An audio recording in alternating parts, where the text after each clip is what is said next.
بسم اللہ الرحمن الرحیم۔ السلام علیکم ورحمۃ اللہ وبرکاتہ۔ امید کرتی ہوں کہ آپ سب لوگ ٹھیک ہوں گے، خیریت سے ہوں گے۔ میری دعائیں آپ کے ساتھ ہیں۔ سب سے پہلے آپ سب سے میری درخواست ہے کہ میری ویڈیو کو لائک کریں، زیادہ سے زیادہ شیئر کریں، زیادہ سے زیادہ سبسکرائب کریں، تاکہ میری آنے والی ہر نئی ویڈیو سے آپ مستفید ہو سکیں، اور زیادہ سے زیادہ شیئر کریں تاکہ سب تک میری ویڈیو پہنچ سکے، اور صدقہ جاریہ کے طور پہ ہر ایک تک میرے جائز وظائف جو نیک مقصد کے لیے ان سب تک پہنچ سکے۔ اس کے بعد میں آپ سب کو ایک بات کہنا چاہتی ہوں کہ جو تہجد پڑھنے والے لوگ ہیں ان کا قصہ ایک الگ ہی قسم کا ہوتا ہے، کہ معجزے بھی ان کا انتظار کرتے ہیں ان کی زندگی کا حصہ بننے کے لیے۔ تو آپ سب تہجد پڑھا کریں۔ تہجد ایک لاڈلی نماز ہے جو اللہ رب العزت سے اپنا آپ منواتی ہے، تو آپ تہجد لازمی پڑھا کریں، کوشش کریں۔ سب سے پہلے تو آپ 5 وقت کی نماز پڑھیں، اور پھر آپ اس کے بعد تہجد پڑھنے کی پوری کوشش کریں۔ باقی اللہ رب العزت میری دعا ہے کہ آپ سب کو، مجھے سب سے پہلے، پھر آپ سب کو، ہم سب کو تہجد گزار بنائیں، آمین ثم آمین۔ آج میں آپ کے لیے ایک مجرب وظیفہ لے کے آئی ہوں کہ جو آپ یہ سمجھ لیں کہ وہ دعا کو قبول کرنے کا ایک ذریعہ ہے اللہ رب العزت کے ساتھ۔ تو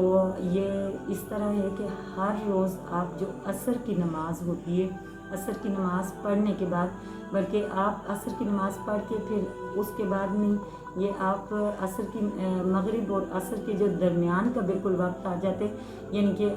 مغرب کی اذان ہونے میں صرف آدھا گھنٹہ رہتا ہے یا پونا گھنٹہ رہتا ہے، تو اس وقت آپ مصلی پہ بیٹھ جائیں باوضو ہو کے، تو آپ آیت الکرسی کو 70 بار پڑھ کے اول آخر 7 بار درود شریف کے ساتھ، تو آپ اللہ رب العزت سے دعا کریں، اپنی آپ کی جو بھی جائز مقصد ہے، جو بھی جائز حاجت ہے، تو اس کے لیے آپ دعا کریں، اور انشاءاللہ تعالی اللہ رب العزت آپ کی دعا قبول کرے گا انشاءاللہ تعالی۔ وہ جو عصر سے مغرب کے بیچ کا جو ٹائم ہوتا ہے، یعنی کہ مغرب سے آدھا گھنٹہ یا پونا گھنٹہ پہلے کا ٹائم ہوتا ہے، وہ انتہائی بہترین ٹائم ہے آپ کی دعاؤں کے قبول ہونے کا، اور اللہ رب العزت سے آپ جو بھی دعا کریں گے تو وہ انتہائی مجرب ٹائم ہے۔ اور یہ جو آیت الکرسی ہے، یہ اللہ رب العزت کی بزرگی والی آیت ہے، تو یہ آپ پڑھ کے 70 بار اول آخر 7 مرتبہ درود شریف اور 70 بار آیت الکرسی پڑھ کے آپ نے دعا کرنی ہے، اور دعا آپ نے بہت خشوع و خضوع سے کرنی ہے۔ اور آپ سب کو ایک درخواست کرتی ہوں کہ آپ سب کوشش کریں کہ آپ وظیفہ ایسے ٹائم میں شروع کریں، یہ وظیفہ بھی ہے ایک قسم سے، یہ دعا بھی ہے، تو آپ نے یہ ایسے ٹائم میں شروع کرنا ہے کہ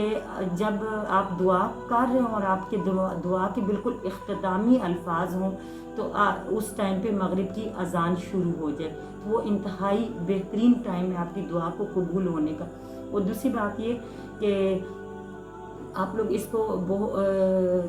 اول آخر درود شریف کے ساتھ آپ نے پڑھنا ہے، خشوع و خضوع سے دعا کرنی ہے، اور انشاءاللہ تعالی اللہ رب العزت آپ کو اس میں کامیاب کرے گا۔ امید رکھتی ہوں کہ انشاءاللہ آپ سب اس وظیفے کو کریں گے اپنے ہر جائز مقصد کے لیے، ہر جائز حاجت کے لیے۔ یہ ایک دعا بھی ہے اور ایک وظیفہ بھی ہے اور انتہائی مجرب بھی ہے۔ سب اپنا خیال رکھیے گا، مجھے دعاؤں میں یاد رکھیے گا۔ اللہ حافظ۔